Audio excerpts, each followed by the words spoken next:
What is up, everyone? Welcome back to this channel. Super excited for you guys to be here. As always, make sure you're subscribed. Really appreciate those subscriptions. We're over 5,000. Love every single one of you. Appreciate every single one of you.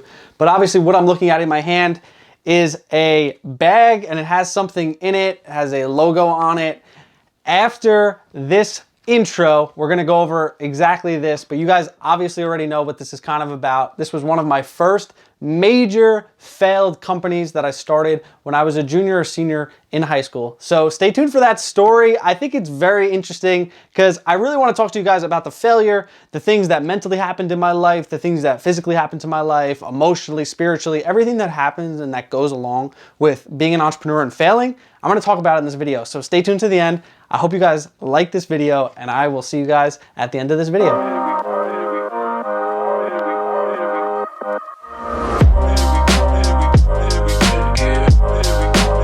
All right, so this is one of the first failed online companies I ever started. Hopefully you guys could get a nice look of our logo. And then this is what we would sell. So this is a phone case, mainly for a girl, so it's like a military pattern. If anyone still has this phone, if you still have an iPhone 6 and you want this case, I will send it to you for free. And I'm not even kidding. So if you guys want this, I'll send it to you. But this was one of my first failed companies. Online case company. What we were doing differently, or what we thought we were doing differently essentially, was we were creating a marketplace for cases only, phone cases only, and it had an algorithm, which essentially is just a computerized version of understanding the person and picking the best phone case for them.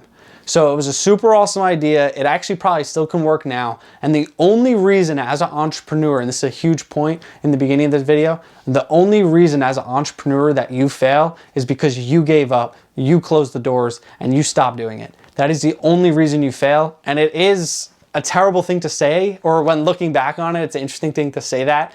But I want everyone out there who's watching this video, if you're an entrepreneur currently, if you have a business, don't have a business, looking to start a business. Honestly, if you haven't started a business, I really hope you could start a business. Go to enhancedentrepreneurs.com. You're gonna be able to start a business on there. All the information's there. But besides that, it's free. So I'm not plugging anything there. But besides that, if you want to be an entrepreneur or are an entrepreneur, you understand that failure is only because you gave up. You seriously can't fail if you never give up, and that's the truth of it. Unless, and Tillman Fertitta, largest restaurateur in the world, once said, unless someone comes and locks up your door and you're kicked out, you didn't fail. So honestly, to get to the point of failure really is until the point of you giving up. Because if you never give up, you're always going to find a way to be successful in your business or be successful in any endeavor you do in life, whether business or even personal. If you never give up, you can't fail. So getting back to this though, and I don't want to focus mainly on myself. It's kind of like a lessons even for myself in this video, and as well for everyone watching, the lessons that I went through getting to the point that it became a failure and how much I even engrossed in debt from it. It was close to, I think, $3,000. Bought, I think, like 1,000 phone cases from China. They just shipped them over. It was so cheap. The markup on them was like 1,500%. It was really awesome. It seemed awesome on paper, had the analytics on it. My friend WZ Purdy, you could find him on YouTube. I did this with him in the beginning. The partnership between me and him actually dissolved. We couldn't work together, but we're still best friends to this day. It's just very interesting, and that could be even a point right there, is working with your friends in business is never a good idea. And I think that's a huge thing, because you work with a friend, you're ruining a friendship. And that's super true. I mean, my one friend, Yas, we're still friends. You can check out him too. This is like a shameless plug video, but I'm kind of just relaxed and talking to you guys. But Yas, he owns some real estate, and he also has a online company called Surplus Hands. Shameless plug to you, Yas, you're the man. But we're friends, and we're also business partners. So it's really awesome to see sometimes how it can work, but obviously there's no money involved between me and him, so that's why there's a big thing there. I think when money gets involved, then emotion and greed get involved, so that's a big thing there. But getting back to just starting your own business and the case company, Case Bar was an awesome thing. Like, it was called Case Bar. Our slogan was, "We've got you covered." Get it? Because like a phone case, it covers your phone. We've got you covered. It was a pretty catchy thing. We had stickers. We were in high school. We can brand things effectively. Another thing for high schoolers, essentially, if you are in high school or college, I'm going to give you the best piece of advice. So if you're in high school and college, if you made it even to this point, congratulations. Hashtag college down below in the comments. But what I'm trying to say to you right now, if you're in high school or college, you are in the best and most prime real estate spot to start and grow any business you want to. Maybe not a vending business in particular, but it still can work. So hear me out here.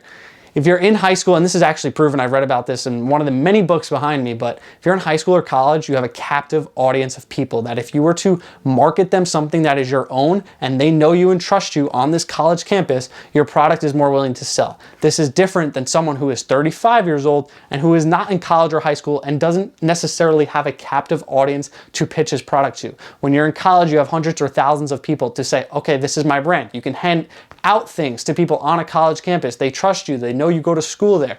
In high school, same thing. Very easy to sell things. Financial Wolf's channel, he's blowing up right now. Don't need to give him a shout out. He sold candy in school. He got his message out to all his friends. People know that he sold candy. Guess what? He has a captive audience in his high school. So if you're in high school or college from grade, let's even say like grade 6th grade, all the way up to your senior year of college. This is a huge span of time, maybe 12 to 22, I would say. So those 12 years or 10 years between 12 and 22, those are the best times of your life to start a business. So if you are between 12 and 22 and you're watching this video right now and you're in college or high school, this is the best time because you have an audience to sell your product to. Okay, obviously this video is not in particular to vending machines. I'm sorry, okay? I have some honor boxes here, which I could just put into the video to make it more vending-esque, but this is about online business, any type of business in general. This was a business I've started. I've started so many businesses beyond just a vending company. I could go down the list, a social networking company, a matcha tea company, a drop shipping company that I sold t-shirts, a motivational t-shirt company, a speaking company, a consulting company. I've started so many companies that I've failed, launched, stopped doing, worked with, stopped working with, dissolved, sold, so many things where essentially I just want to try to put that message out into this channel that I understand that a lot of people want to start a business right now in 2019, going into 2020, which is exciting.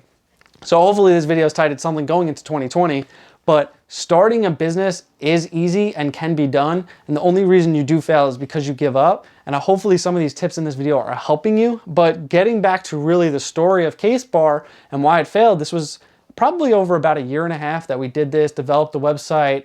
Another thing, working with an Indian company is the worst thing you could possibly do. I had this happen in 2 of my business ventures. One venture I cannot speak about currently at this moment is still happening right now, but the other venture did fail, which was Case Bar. We created a website, went to India. We were like, oh my God, they're gonna create us a website for $330. Let's do it. So they created our website for $330 and it was a terrible website. Lots of bugs, different things we couldn't edit in the back end. They just created a website that really didn't even work as we wanted it to. So it kind of sucked. When they did the algorithm in the website, when we gave them the actual algorithm to pick a case, it didn't do it the correct way. So the website didn't even function as it was supposed to. We did make sales, I will say that. We did not break even. I lost thousands of dollars from Case Bar. I lost a lot of money, a lot of sweat equity in that company. And it was one of those companies where it's like, I was a second or third time entrepreneur. I was an entrepreneur where I was like, wow, this is my $1 million idea. I was so deluded and disillusioned to everything going on around me. Everyone told me it's not gonna work. Amazon was coming up, all these things. Amazon was not big at this point, I'll be honest. It wasn't something I was buying from when I was 13 or 14. Whenever I started this, Amazon was not a thing. So like people were coming up to me saying all this thing and I just ignored the naysayers. I ignored all of them. And sometimes this is a good thing, but on the opposite end of that, sometimes it is absolutely terrible to ignore the naysayers because seriously, in that exact instance, I should have listened to them. I was trying to start a case company with barely any money, overloading myself, bringing on people to see if I could get money for it, buying a bunch of cases on credit, and I wasn't listening to myself or to anyone around me with this business. So sometimes in life, there's so many people out there, they're like, oh, don't listen to anyone when it comes to starting your business. Well, yes, but really it's not that. Nothing is so black and white anymore. There's always a gray area to everything. And this is specifically that. Yes, if you are going to start a vending business and someone says you can't do that, you should just tell them to go fuck themselves. Because you could start a vending business, you could start any type of business you want. If you're going and you want to create an Amazon and you're telling someone, I'm gonna create an online store for every product, yeah, if someone's telling you you can't do that, I would listen to them. But at the same time, if you don't want to, you could be me, and this was my company. I'm not gonna say you're gonna fail. If you think you have the next Amazon and you're the next Jeff if you think you have the next Amazon and you're the next Jeff Bezos, then please hit me up. I'm really excited to talk to you. But beyond that, you know, just listen to people, hear them out. And that's a big thing in business as well. When you are a first-time entrepreneur, and this was a main point that I was trying to make, you are going to be ambitious. You're going to be driven. You're going to be like pumped up because you're like, oh, I'm starting a business. This is my own thing. You're not getting a job. You're not doing the traditional thing. It feels good. A lot of people become entrepreneurs for that reason, is because like, oh, it feels good. I have my own business. I can make my own money. I don't need someone else. This is a good thing. But at the same time, that's also a bad feeling, because think about it. If you're so amped up and you're so excited to start your business, you're going to rush through the process. You're going to rush through getting your filing. You're going to rush through, you know, do your marketing, demographic research, geographical research, all this stuff. You cannot rush in a business. Another reason this failed, we tried to rush the process. We were like, we need to get it done. We need to get it done. The more you rush, the slower you go. I know it makes no sense to anyone, but it is completely true, because the more you're rushing, the slower you go. And the reasoning is for that, it's because you're rushing to that end goal. You're rushing to it, therefore you're going slow because you're trying to go fast. Get it? Don't get it? It's okay, but rushing makes you go slower. Don't rush, you know, make it work, make it clean.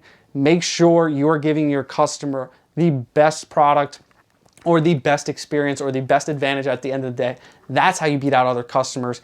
Give the end customer the best product they can have, and they will buy your product every single time. It is that simple. It is why Netflix took over Blockbuster. It's why Facebook's taking over the news. YouTube's taking over TV. It's super easy for a customer to take out an iPhone and go on YouTube instead of buying a TV. And this is exactly the era we're going into. You could change the world. You can do whatever you set your mind and heart to, as long as you're willing to do it and not give up. And that is essentially what this video was about. I did want to make it about this company, but I also want to make it about sharing with you guys and inspiring you guys and motivating whoever is watching this video on the other side of this camera. Like, hey, you can do whatever you want. And I'm really excited to see you do whatever you want. Hopefully we connect with me on Instagram, Facebook, Twitter, wherever you want to find me online. I am on there. Connect with me. Look forward to talking to every single one of you. Look forward to helping all of you. My dream here is to impact 100,000 people positively in some way. If this video positively impacted you, make sure you hit that like button. Super excited to see you guys back on this channel soon. Make sure you hit that notification bell so you get notified when I publish videos like this. If you like this video though, comment down below. Tell me you liked it. Hashtag whatever you want. And I hope to see you guys in the next video. All right, guys. Peace.